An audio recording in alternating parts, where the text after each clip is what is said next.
সকলে একদিন বিরহ দাবা পেতে জ্বলছিলেন। সেটি কখন? সেটি একটি ক্ষণ যেদিন যিনি অক্ষর, যার ক্ষুরতা নেই, ক্ষুর শব্দের অর্থ ধারালো, ধারালো, যাকে যে অস্ত্রের দ্বারা ছেদন করা যায়, কাটা যায়, কিন্তু সে বিরহটি জ্বালিয়ে দিচ্ছেন যার মধ্যে ক্ষুরতা নেই, সে অক্রূর। ব্রজে তিনি এসে কৃষ্ণ বলরামকে কোথায় নিলেন? মথুরার উদ্দেশ্যে নিলেন। সেখান থেকে মাথুর বিরহের উৎপত্তি। আমরা ব্রজে দেখি সে পঞ্চরসের সমাহার। কিরকম? কেহ কৃষ্ণকে সখাগণে ভালোবাসে, কেহ নিজের কোলের সন্তান রূপে ভালোবাসে, কেহ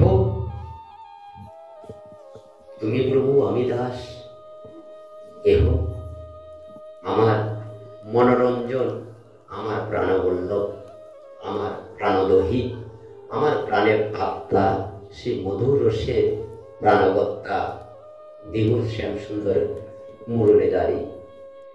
এই পঞ্চরসের ভক্ত পঞ্চবিরহে ভুগছেন। সে বিরহটুকু কিরূপ আস্বাদ, তার স্বাদটুকু কিরকম? আমরা অনেক তিক্ততা, মিষ্টতা, দ্রব্যাদি সংসারে আস্বাদন করে থাকি। আজ বিরহটুকু আস্বাদন করব। সে বিরহ শ্রীহরির বিরহ, মাথুর বিরহ।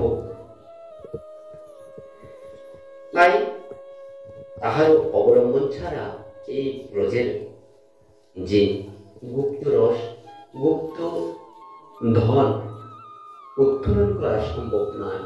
তাই মহাত্মা পার্শ্বদ কাহারও না কাহারও আনুগত্যে অর্থাৎ অকৃত গদ্য সেই পর্যায়ে পর্যবসিত হয়। আমরা মহাবরেণ্য, মহাদার্শনিক, মহামহোপাধ্যায় পরমারাধ্য পরম গুরুদেব ডক্টর শ্রীমন মহানামব্রত ব্রহ্মচারীজি, যিনি কিনা ব্রজের সেই নিবৃত্ত নিকুঞ্জের বিলাস মঞ্জুরি, যিনি কিনা নদিয়া নাগরের যে সত্তা প্রকাশের শ্রীজীব গোস্বামী, এই শ্রীজীব অবতার সেই বিলাস মঞ্জুরি তাহার শিকর অঙ্কিত শ্রীকরের শব্দ ভাণ্ডারে যে পুষ্প চয়ন করে বিরহ ব্যথার একখানা মালা তৈরি করেছেন। সেই মালা জ্বালা কতটুকু সেটি আস্বাদন করব, এই প্রয়াস নিয়ে আমরা সেই শ্রীরাম বৃন্দাবনে, যেখানে ক্রন্দিত পিতা, দোলায় দূষরিত মাতা, আর মাঠে ঘাটে সেই আর্তনাদ করা সকা, আর যমুনা পুনে লুণ্ঠিতা শ্রী রাধারানী বিরহে বকছে, সেই বিরহ আস্বাদন করতে যাচ্ছি। মিলন আর বিরহ, সে শব্দটি আমাদের সকলে গোচর। গোচর কেন? আবার অগোচর। আমরা কতটুকু মিলনকে বুঝি, কতটুকু বিরহকে বুঝি? আমরা আত্মস্বার্থ চরিতার্থ বিষয়ে যে বিচ্ছেদ, সেটি বিরহ বুঝি। আর যেটি আমাদের আত্মতৃপ্তি, আমাদের লোভতা, কুচ্ছিত বাসনা চরিতার্থ করে, সেটিকে মিলন বুঝি। আজ আমরা মাথুরের যে গোপন রহস্য, সেটি উদ্ঘাত করব। পৃথিবীর রাজ্যে এই মিলন আর বিরহ একটি অঙ্গাঙ্গি জড়িত। প্রতিদিন দিবসে দিবারাত্রে মিলন আর বিরহ করতে, যখন সূর্যদেব উদিত হয় তখন সেই কি হয়? সমস্ত বিশ্ব ব্রহ্মাণ্ড যেন প্রফুল্লিত হয়, আলোয় আলোকিত হয়। যখন রাত্রি গড়িয়ে আসে তখন সেই দৃশ্যটি হারিয়ে একটি ভয়ার্ত চিত্র ভুবনমণ্ডলে পরিলক্ষিত হয়। কারণ আলো সবাই ভালোবাসে, অন্ধকার সবাই ভয় পায়। সেই নির্যাস যে কি হয়? সেই দিকটুকু কে তুলে ধরলেন? আজকে সেই প্রাণকর্তা আমাদের মহারাজজি আস্বাদন করলেন। এখানে ব্রজের অফুরন্ত যে কথা রয়েছে, সাময়িক জ্ঞান আর মনের চাঞ্চল্যতা সবকিছু মিলিয়ে একটি পরিবেশ, সেই পরিবেশটি যদি সুখময় না হয় তাহলে হরিকথা প্রকট হন না। যদিও প্রকট হন, সেই হরিকথা অন্তহিত হন কোথায়? স্বস্থানে ফিরে যায়। তাই ভক্তদিগের শ্রীচরণে নিবেদন, আপনারা একটু ধৈর্য ধারণ করবেন, একটু সময় সেই যে মানুষে আসা, সেই মানুষে এসে সেই পুণ্যটুকু গৃহে নিতে পারেন। এখানে কাহারও দুঃখের কথা বলে ওর পাওয়া যাবে না। কি বলেন মাতা, কি বলেন পিতা, কি বলেন সখা, প্রত্যেকটি ব্যথা যদি আমরা আস্বাদন করতে যাই তাহলে অনেকটি সময়ের পর্বের ব্যাপার। কারণ এই সিন্ধু লীলার বিন্দু আস্বাদন করতে দেবতাদের কোটি কোটি গুণ, কোটি কোটি বছর সময় বিহিত হচ্ছে। আমরা শ্রীমতী রাধারানীর সেই মহাভাবের মূর্তির বিরহটুকু আস্বাদন করে আজকের এই বিরহে যে আমাদের বেদনা, সে বেদনাটি কিছুটা লাঘব করব। শাস্ত্রে চৈতন্য চরিতামৃত গ্রন্থে একটি কথা বলছে, সে কথাটা হচ্ছে বিপলব্ধা। সম্ভোগ আর বিপলব্ধা দুটি শব্দ। সে শব্দের নির্যাস স্বরূপ বলছেন, প্রিয়জনকে যখন শ্রীমতী রাধারানী কৃষ্ণকে বহির্জগতে হারান তখন অন্তর্জগতে প্রাপ্তি হন, আবার যখন বহির্জগতে প্রাপ্তি হয় তখন অন্তর্জগতে হারা হয়। দিবস শ্যাম সুন্দর কোশ্চিন কালো ব্রজ বৃন্দাবন ছেড়ে যান না, কারণ তিনি বৃন্দাবনের সত্তা, বৃন্দাবনেরই প্রাণ, আর কখনো সেটি যান নাই। আজকে যে যাত্রা করলেন সেই যাত্রাটি লোকোচিত কালের নিয়তিকে তিনি একটি শৃঙ্খলিত, তাই তিনি ঐরূপ আচরণ করলেন। সেই 100 বছরের বিরহ যে রাধারানী ভুগবেন সে কথা, সে লীলা আমরা মাসব্যাপী পাঠে আস্বাদন করেছি। সেটি যদি আবার টানতে যাই তাহলে আমরা মূলে বাদ পড়ে যাব। শ্রীমতী রাধারানী তাকে কখনো স্বপ্নে পেয়েছেন, কখনো সম্মুখে পেয়েছেন, বেশিরভাগ পেয়েছেন স্বপ্নে। আর রাধা আর কৃষ্ণ এই দ্বৈত সত্তা। প্রতি পাঠে যখন রাধা গোবিন্দের কথা উঠে একটি বিষয়ে সজাগ হওয়ার জন্য সকলকে নিবেদন করি। সেটি কি? কারণ বিশ্বে কখনো দেখছেন আমরা যে প্রাকৃত জগতের যে নরনারী সত্তা, আমাদের যুগল চিত্রপট কি কখনো সিংহাসনে রত্ন বেদিতে রত্ন খচিত মন্দিরে পুজো হতে দেখেছেন? কখনো দেখেন নাই, সেটি কখনো হবারও না। কারণ আমাদের যে দ্বৈত সত্তা সেটি অস্থায়ী, সেটি ভঙ্গুর, সেটি বালি দ্বারা নির্মিত ইমারতের ন্যায়। হয়তোবা প্রাকৃতিক অর্থাৎ এই প্রকৃতি মাতার প্রণাল ঘাসে বায়ু তাড়িত হলে সেই বালু নির্মিত প্রাসাদ কিন্তু নিমিষে ভেঙে যাবে। যদি বন্যার প্লাবন আসে তাহলে সেই প্রসাদ সেটি নিমিষে সে বালুতে পরিণত হবে।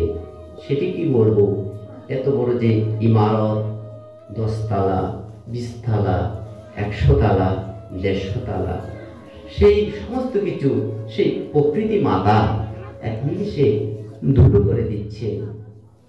তাই এখন একটি প্রশ্ন, সে রাধা গোবিন্দের রত্নবেদিতে, রত্ন সিংহাসনে, রত্নকুচিত মন্দিরে এত পুজো, এত মর্যাদা কেন? কারণ সে সত্তাটি জগরিত হয়েছেন রসাস্বাদনের জন্য, জগৎকে সত্যের পথে নেওয়ার জন্য। অমৃত রসে নিয়ে সেই যে আমাদের আসল ঠিকানা, আসল রসের উপকরণকে চিহ্নিত করার জন্য এই বৃন্দাবন, এই ধরা নামে ভগবানের পকর। তাই রাধা রানী ভিন্ন সত্তা নয়, নহে তাহার নারী, নহে পুরুষ। তাহলে সে কি? এখন এই মীমাংসায় শ্রী শ্রী প্রভু জগৎবন্ধু সুন্দর একটি কথা বললেন, একটি বার্তা দিলেন। রাধারানী কে? রাধারানী মহা উদ্ধরণ। মহা উদ্ধরণ কেন? কারণ এই জগৎ আজ পুত্র, পিতা, মাতা, স্বামী, স্ত্রী যে স্নেহ বন্ধনে, যে ভালোবাসার ডোরে একে অপরকে আলিঙ্গিত করছেন, একে অপরকে চুম্বন করছেন, একের বিয়োগে অন্যের মৃতবোধ দশা প্রাপ্ত হচ্ছে, সেটি একটি কারণ। সেটি হচ্ছে শ্রীমতী রাধারানীর প্রেম করুণা। এটি আর কেহ নয়, রাধারানীর করুণা অর্থাৎ শ্রীকৃষ্ণের করুণা। সেটি অবিনেশ্বর, একই সত্তা, দ্বৈত রূপ। তাই এই সমস্ত তত্ত্ব জেনে যদি আমরা ভজনে প্রবিষ্ট হতে পারি, তাহলে আমাদের কপালের ভাগ্যাকাশে রবির উদয় হবে। তখন জন্ম সার্থক হবে, মরণ সার্থক হবে। আমরা বলতে শুনি, একবার নাম নিলে যত পাপ করে, মনুষ্য সাধ্য কি তত পাপ করে। এই কথাটি কেহ বলে ডাহা মিথ্যা কথা, কেহ বলে এরকম যে আর হয়, তাহলে তো এই কথাটি আর সত্য। সত্যটা কি? কিন্তু ডাকার মতো ডাকলে সে আসে, সে নামে। ব্রজের যায় সামান্য গোয়ালিনী, তার ডাকে, তার নিকটে কৃষ্ণ বাধা, তার লাঠিতে কৃষ্ণ ভয়ে সন্তপ্ত। কিন্তু কৃষ্ণের ভয়ে বিশ্ব ব্রহ্মাণ্ডে দানব বলেন, মানব বলেন, অবতার বলেন, পুরুষ বলেন, এমনকি বিষ্ণু, ব্রহ্মা, শিবাদি সকলে ধপধপ করে কাঁপছে। এটুকু কি আমরা বুঝি না? তাই তাকে বাঁধানো কিভাবে যায়? শুদ্ধ প্রেমের দড়িতে। তা না হলে বাঁধানো যায় না।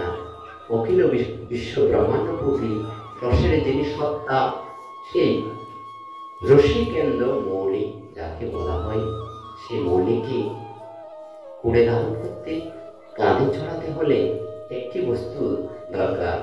সেটি হচ্ছে হৃদয়ের শুদ্ধ ভালোবাসা। সে ভালোবাসার প্রতিচ্ছবি দেখিয়েছেন সেই ভিখারিণী মীরাবাই। মীরাবাই বলছেন, একমাত্র শিহরিকে প্রাপ্ত হওয়ার অবলম্বন হচ্ছে হৃদয়ের শুদ্ধ ভালোবাসা। আপনার আমার এই অঢাল শত হাজার ব্যঞ্জনাদি তিনি গ্রহণ করেন না, তিনি ভাবগ্রাহী জনার্দন। আজ সে বলছি, রাধারানী কি করলেন? স্বপ্নে দেখেন। তাই সে রাধারানীর আকুতি দর্শন করি পদকথা বলছেন কেন? কি বলছেন? কেমনে ভুলিব তারে, স্বপ্নে দেখেছি যারে, লাগে যেন তারে চিনি চিনি। মধুর স্বপনে, নিশিত স্বপনে, মধুর শয়নে, কি রূপ দেখিলাম সজনী, কেমনে ভুলিব তারে, স্বপনে দেখেছি যারে, লাগে যেন তারে চিনি চিনি সজনী, লাগে যেন তারে চিনি চিনি। রাধারানী, মহাভাবময়ী রাধারানী আমাদের এ সংসারে যে সুখ সন্ধানে পূজা, আমরা কত সুখ সন্ধানে কত সুখের ঘর বাঁধছি, কিন্তু সে ঘরে কি শান্তি আছে? সুখটুকু করছি, সুখের ছায়াটুকু আছে, কিন্তু সুখ পাচ্ছি না। কিন্তু এসে হরিকে রাধারানী না আমরা সকলে স্বপ্নে দেখেছি, কিন্তু আমাদের কলুষিত সত্তা আমাদেরকে দূর সরিয়ে দিয়েছে। তাই তাকে আমরা চিনি। সে কেন? তাই নিশে কেন পোহাইল, স্বপ্ন পোড়ালো আমার, স্বপ্ন ছিলাম ভালো, বন্ধু ছিল আমার। সেই নিশিকে রাধারানী আজকে মন্দ গালে দিচ্ছে। কেন? স্বামীর নিশি ফুরিয়ে গেল, নিশি তো ফুরিয়ে গেল, কিন্তু আমার স্বপ্ন পুড়াইয়ে গেল। তাই পলকের পলকে প্রীতির সোহাগে, পলকের পলকের বন্ধু প্রীতির সোহাগে, বলেছিলাম আমাতে আমি, কেমনে ভুলে গো তারে, স্বপনে দেখেছি যারে, লাগে যেন তারে চিনি চিনি সজনী, লাগে যেন তারে চিনি চিনি। সে সত্তা, সে প্রেম, সে মাধুর্যঘন বিগ্রহকে আমরা ফেলে অসার বস্তুকে সার করছি। প্রীতির যে মূলতি আমরা পদ কীর্তনে খুবই মধুর আস্বাদন করেছি। প্রীতির মূলতি, মূলতি ধরেছে কুরতি নাশিতে, কার কুরতি? জীবের কুরতি। সেই মূলতি ধারণ করেছেন প্রাণ গো সুন্দর, প্রাণ নিতাই সুন্দর, প্রাণ বন্ধু সুন্দর, প্রাণ শ্যাম সুন্দর, আর সে মদনাক্ষ বাব সমন্বিতা সে রায় কিশোরী। আজকে এই ধরাধামে তিনি তারা মূর্তি ধারণ করেছে সকলেই। আর প্রভু বন্ধু সুন্দর একখানা পরম সুন্দর উপদেশ দিয়েছেন, বলছে সবাই হরি বল, বলো হরি, হরি বল, বলো হরি। কারণ এই হরি বলে সব কিছুর বল রয়েছে। যেমন গুরু গোবিন্দ গোপী রাধেশ্যাম সব মিলে এক হরি নাম। এই নামের ভিতর সমস্ত সত্তা আছে। যে কিনা শুধু গুরু গুরু জপ করছেন, যে কিনা গোবিন্দ গোবিন্দ জপ করছেন, যে কিনা গৌরাঙ্গ গৌরাঙ্গ জপছেন, যে কিনা গোপী গোপী জপ করছেন, সকলের হরি নামের ফল প্রসব হচ্ছে। তাই হরি বললেই সবল হয়ে যায়। তাই রাধারানী আজকে কি করছেন? সে নিশিকে দীক্ষা দিচ্ছেন। কারণ স্বপনে যাকে দেখছেন তাকে তিনি চিনেন, জানেন। মনে হয় সে আমার অমিতার চিরদিন, যত কিছু এই ভুবনে বন্ধু বিহনহীন। এই পৃথিবীতে বন্ধু ছাড়া, জগৎ বন্ধু জগন্নাথ ছাড়া আর কিছু নেই। তিনি তো আপন। কারণ যাহাকে পত্নী রূপে পেয়েছি, যাহাকে স্বামী রূপে পেয়েছি, যাহাকে পুত্র রূপে পেয়েছি, সম্বন্ধ দুদিনে, সে কুটুম্ব মাত্র কয়েক সেকেন্ডের। কারণ কেহ আসছে, খাচ্ছে, কেহ গর্ভ অবস্থা থেকে যাত্রা করছে, কেহ ফিরছে, ঘুরছে, কেহ ঘুরতে গিয়ে মারা যাচ্ছে। তাই স্থায়িত্বতা নাই, কার নাই স্থায়িত্বতা? অনিত্য বস্তুর স্থায়িত্ব নাই, তাই একমাত্র চিরস্থায়ী বস্তু হচ্ছেন শ্রীহরি। তাই বলছেন যত কিছু এই ভুবনে বন্ধু বিহনহীন, মনে হয় সে আমার আমি তার চিরদিন। যত কিছু এই ভুবনে বন্ধু বিহনহীন, যত ভাবনা ছিল সবে যেন এলো মেলো, কেন যে পোহালো রজনী, কেমনে ভুলিব তারে স্বপনে দেখেছি যারে, লাগে যেন তারে চিনি চিনি সজনী, লাগে যেন তারে চিনি চিনি। সত্যি চেনার মানুষ, জানার মানুষ একজন, তিনি হচ্ছেন আমাদের আদি গোবিন্দ, সচ্চিদানন্দ পরম কারণ, বিভূ শ্যাম সুন্দর ব্রজেন্দ্র নন্দন শ্রীকৃষ্ণ। এছাড়া আমাদের আর গতি নাই। তাই রাধারানী বলছে অনেক দিনের পরে অনেক নিশি শেষে, কাছে এসে ভালোবাসা দিয়ে গেল ভালোবেসে। অনেক দিন পরে অনেক নিশি শেষে জীবের ভাগ্যাভাসে শ্রীহরির দর্শন প্রাপ্ত হয়। আমরা যখন মাতৃযন্ত্রে ছিলাম তখন এই সপ্তম মাসের সময় আমরা শ্রীহরির দর্শন পেয়েছি, কিন্তু হায় কি সে দর্শনের কথা মনে আছে? কুস্মিন কালো নাই। যদি থাকতো তাহলে আমাদের এত দারিদ্রতা থাকতো না। সে দারিদ্রতা অর্থের দারিদ্রতা না, মনের দারিদ্রতা, ভালোবাসার অভাবের দারিদ্রতা।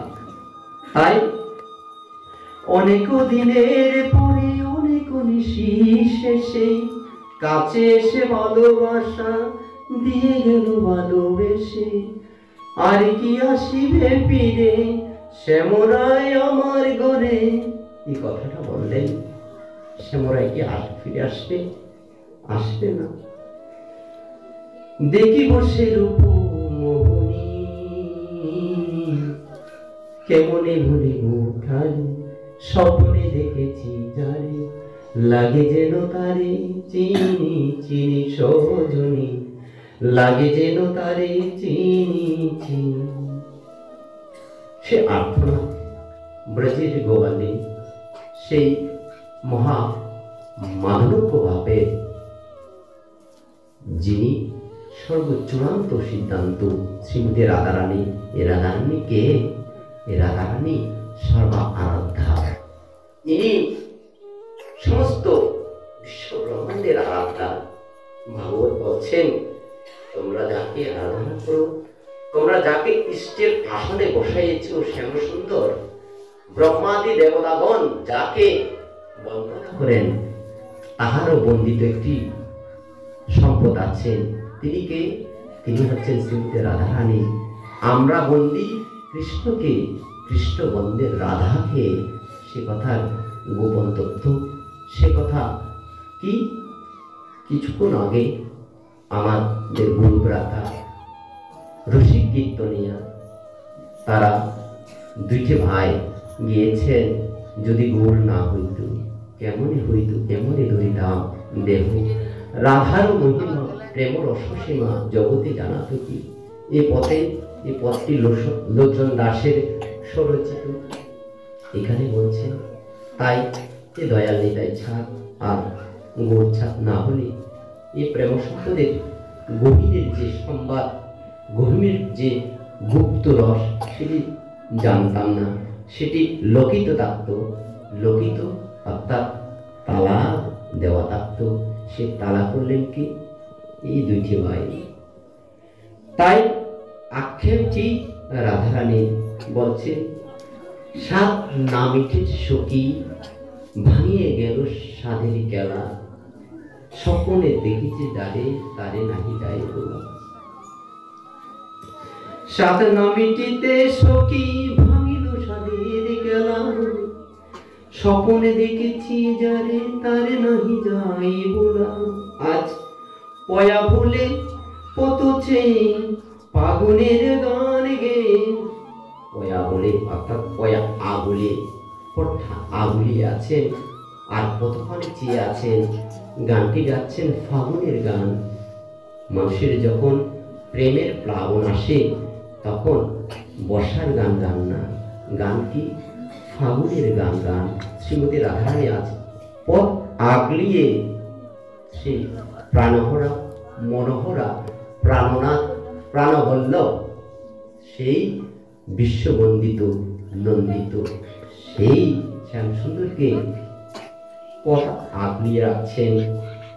তারপরে সেই বসে আছি এ বিরোহিনী কেমনে বলিব তারে, স্বপ্নে দেখেছি যারে লাগে যেন তারে চিন।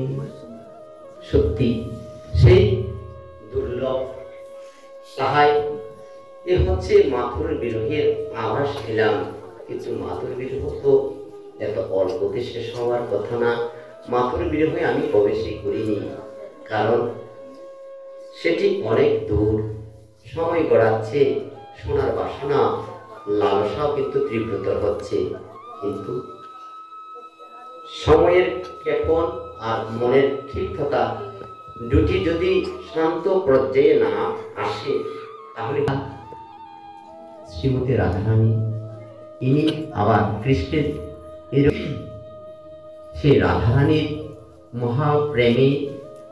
প্রেমের প্লাবনে আপ্লুত হয়ে স্নাত হয়ে তিনি রাধারানীকে করজোড়ে মিনতি করছিলেন, বলছিলেন হে রাধে, তুমি আমার সাগর ছেঁচা ধন।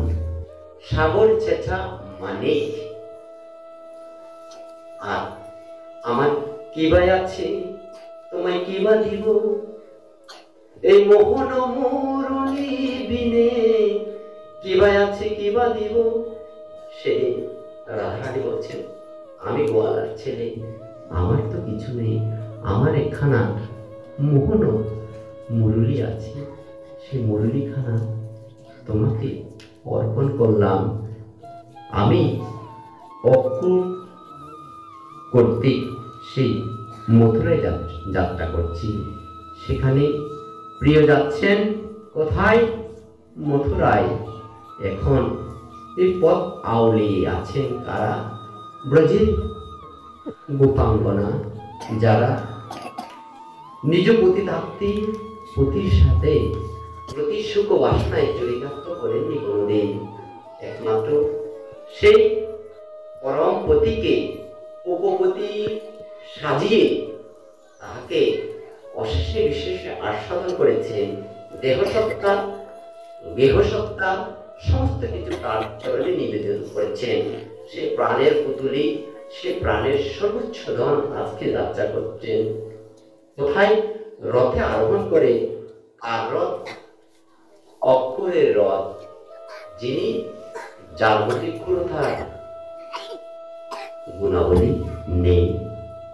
তাই যার যেমন সাধ্য সামর্থ্য, কেহ এগোতে পারছে না, পথের মধ্যে অজ্ঞান হয়ে গেছেন, কেহ দৌড়াতে দৌড়াতে খুচুটকে মূর্ছা গেছেন।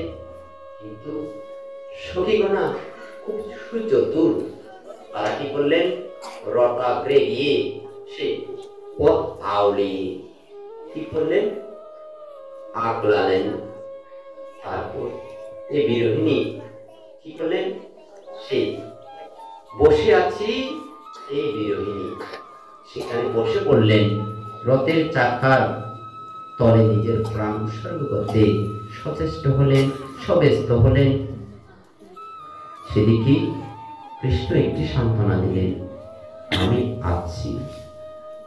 আমরা গৃহ থেকে যখন প্রত্যাবর্তন করি, বাহিরে কর্মবিপাকে জীবন সংগ্রামে যাত্রা করি, তখন প্রিয়জনকে বার্তা বলি আমি বেরিয়ে যাচ্ছি, সেটি বলি না, আমি আসছি। সে আসছে মানে সে ফিরে আসছে, কিন্তু সে যাত্রা কিন্তু না আসারও যাত্রা হতে পারে। কারণ কপালের লেখন যায় না কন্ডন, কাহারও সমান নাহি যায়, চিরদিন কাহারও সমান নাহি যায়। আজকে যে রাজাধিরাজ কাল সে ভিক্ষা চায়, চিরদিন কাহারও সমান নাহি যায়। যে ব্যক্তি ধনে মানে সমস্ত কিছু সত্তায় উন্নত ছিল, সে আর একদিন পতন হতে পারে, দরিদ্র হতে পারে। আর যদি অধিক ধনবান থাকে, কিন্তু পুত্র আর পুত্রীর দোষে কলঙ্কিত হতে পারে। তাই বলছে কাহারও সমান নাহি যায়, চিরদিন কাহারও সমান নাহি যায়। আজকে যে রাজাধিরাজ কাল সে ভিক্ষা চায়। এত অহংকার, এত দাম্ভিকতা, এত নিজের আমিত্ব কেন? এই কথাটি, এই পদগুলো শুনলেই তো প্রাণ জ্বলে যায়। সেই অহংকারের মুকুট ভেঙে চুরমার হয়ে যায়। কিন্তু আমাদের গতি কি? আমরা নিজের বলের বলিয়ান হয়ে দুর্বলকে হত্যা করছি, নষ্ট করছি, কষ্ট দিচ্ছি। নিজের স্বার্থ সিংহলে অন্যের স্বার্থকে পদদলিত করছি। কেন? সেই দৃষ্টান্ত অপূর্ব। তাই বলছেন অবতার সে রামচন্দ্র। আমরা অবতারকে রামচন্দ্র, মর্যাদা পুরুষোত্তম, সে জানকীপতি, জানকীপতি অর্থাৎ সীতাপতি। তার হলো বনবাস।